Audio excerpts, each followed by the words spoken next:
मधु हैरान परेशान, अपने कानों पर उसे यकीन ही नहीं हो रहा था कि उसकी अपनी जननी माँ भाभी के साथ मिलकर उसके बारे में ऐसी बात करेंगी। ऐसी कौन सी बात मधु ने सुन ली जो हैरान परेशान वाली। इस कहानी की शुरुआत होती है मायके की लाडली मधु से ही। 3 भाई बहनों में सबसे छोटी मधु, इसलिए सबकी लाडली। दिन भर चहकती रहती चिड़ियाओं की तरह और दोनों बड़े भाइयों से अपनी बातें मनवाती रहती थी। अपने माँ पापा रघुवीर और जानकी जी की जैसे वह जान ही थी। समय बीतता गया, पढ़ाई लिखाई करके दोनों भाई अपनी अपनी नौकरी में लग गए। एक एक कर दोनों भाइयों की शादी भी हो गई। घर में भाभी आ गई। दोनों भाभी व्यवहार से तो ठीक ही थी, परिवार में सब कुछ ठीक ठाक खुशी खुशी चल रहा था। मैं अभी बीए सेकेंड ईयर में पढ़ ही रही थी। देखने में अच्छी भली थी। जो भी रिश्तेदार आते सब यही कहते कि अब मधु के लिए रिश्ता देखिए। पापा कहते अभी नहीं, बीए कंप्लीट कर लेगी तब। क्या रघुवीर जी, आप भी ज़्यादा पढ़ लिख कर करेगी भी क्या? घर ही तो संभालना है ससुराल जाकर। ऐसा कैसे आप बोल दिए श्याम बाबू? आजकल ज़माना बिना पढ़े लिखे गुजारे का नहीं है। लड़की पढ़ी लिखी रहेगी, कभी ऊंच नीच कुछ हो जाए, उसके विपरीत का श्रृंगार बनेगी है पढ़ाई। वैसे आपकी जो मर्जी रघुवीर बाबू, मुझे कहना था सो मैंने कह दिया।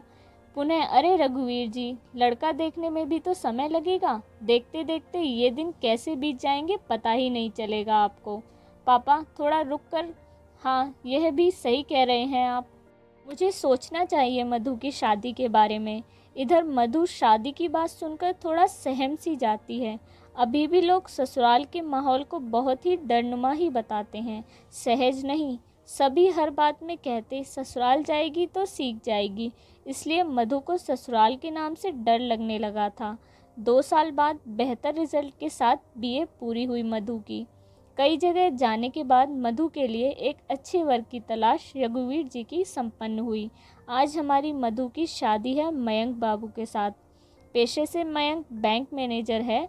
उनके पिता सुंदर सुमन जी शिक्षक हैं। 2 छोटी बहनें हैं मयंक जी की। कुल मिलाकर सुखी संपन्न परिवार मिल रहा है हमारी मधु को। खुशी खुशी सारी रस्में शादी की पूरी होने के बाद मधु अपने ससुराल पहुंचती है। बहुत ज़ोरों शोरों से उसका स्वागत किया जाता है, क्योंकि घर की वह इकलौती बहू है। मधु की सासू माँ बहुत ही सुंदर तरीके से बहू का स्वागत करती हैं। सारी रस्में ससुराल की पूरी हो जाने के बाद अपने कमरे में ले जाते हुए मयंक की माँ रेवती जी कहती हैं, मधु कोई भी दिक्कत हो तो बेझिझक मुझसे कहना, मैं तुम्हारी माँ समान नहीं माँ हूँ। ठीक है माँ जी नहीं, सिर्फ तुम्हारी माँ। दोनों बहनें एक साथ बोलती हैं। और फिर मेरी माँ? अरे तुम सबकी माँ। 2 बेटी थी, अब 3 हो गई। मुझे हंसाते हुए बोलती हैं, चलो अब मधु को आराम भी करने दो। मैं तो करने दूंगी आराम, भैया करने देंगे तब ना, खिंचाई करते हुए बोली। मधु को हैरत हो रही थी कि यह सिर्फ मेरी सासू माँ का दिखावा था या फिर सच में मयंक जी की माँ ऐसी ही हैं। सभी आज तक बोलते रहते थे सास बहुत गर्म होती है, ससुराल में जीना मुश्किल कर देती है, वगैरह वगैरह। ये तो बिल्कुल विपरीत है। तभी मयंक बाथरूम से फ्रेश होकर आते हैं। कहाँ खो गई मेरी मधु? बस कहीं नहीं, यूं ही आपके बारे में ही सोच रही थी। क्या? अभी नहीं, बताऊंगी, सो जाइए। दोनों सो जाते हैं, कल की नई सवेरे और नई उम्मीदों के साथ। सुबह जब आंखें खुलती हैं, मधु देखती है कि रेवती जी सारा काम कर चुकी होती हैं। मधु पहले तुम स्नान करके पूजा कर लो, फिर सब साथ में नाश्ता करेंगे। जी ठीक है मधु। माँ आपने मुझे जगाया क्यों नहीं? कुछ काम में हाथ बटा देती मैं भी। अरे बेटा, अभी तुम्हारे मेहंदी के रंग हैं, इसे आराम से रहने दो। ये रंग जितना लंबा चलेगा तुम लोगों का जीवन उतना ही सुखी रहेगा। मैं हूँ ना अभी। और मैं कौन सा कहती हूँ कि तुमको नहीं करना है। मेरे बुढ़ापे का सहारा तुम ही तो बनोगी। 2-4 दिन इसी तरह बीत गए। मधु, मुझे मम्मी के यहाँ जाना है। कोई बात नहीं, रेवती जी ने कहा। मयंक, मधु को जाओ मम्मी के यहाँ घुमा लाओ। ठीक है माँ। जब मधु अपनी मम्मी के यहाँ जाती तो 1-2 सप्ताह रुक जाती। यह बातें मधु सुमन जी को अच्छी नहीं लगती। हमेशा कहते कि आप बहू को सर पर चढ़ा दिए हैं बेटी कहकर। शादी के बाद इतना कोई मायके जाता है क्या? रेवती जी कहती, अभी बच्ची है, ना समझ है, जब बच्चे होंगे तो खुद ही इस जिम्मेदारी का एहसास होगा। उस दिन समझदारी आ जाएगी कि ससुराल ही उसका अपना घर है। अभी तो मैं हूँ ना घर देखने के लिए, बच्ची है, जाने दीजिए। धीरे धीरे समय अपनी गति से बीत गया। 5 साल बाद 2 बच्चों की माँ बन गई मधु, लेकिन फिर भी उसकी आदत नहीं छूटी मायके जाने वाली।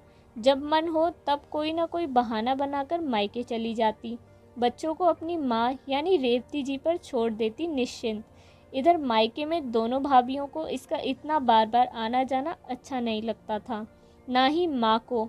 दोनों भाभियों के बीच मधु की वजह से हमेशा अनबन लगी रहती थी। इस बार मधु जब मायके आई मयंक जी के साथ, रात में तो सब ठीक था। सुबह मधु जब बाथरूम की तरफ जाने लगी, उसने सुना कि माँ और दोनों भाभी उसी के बारे में बात कर रहे हैं। वह थोड़ा ध्यान लगाकर सुनने लगी।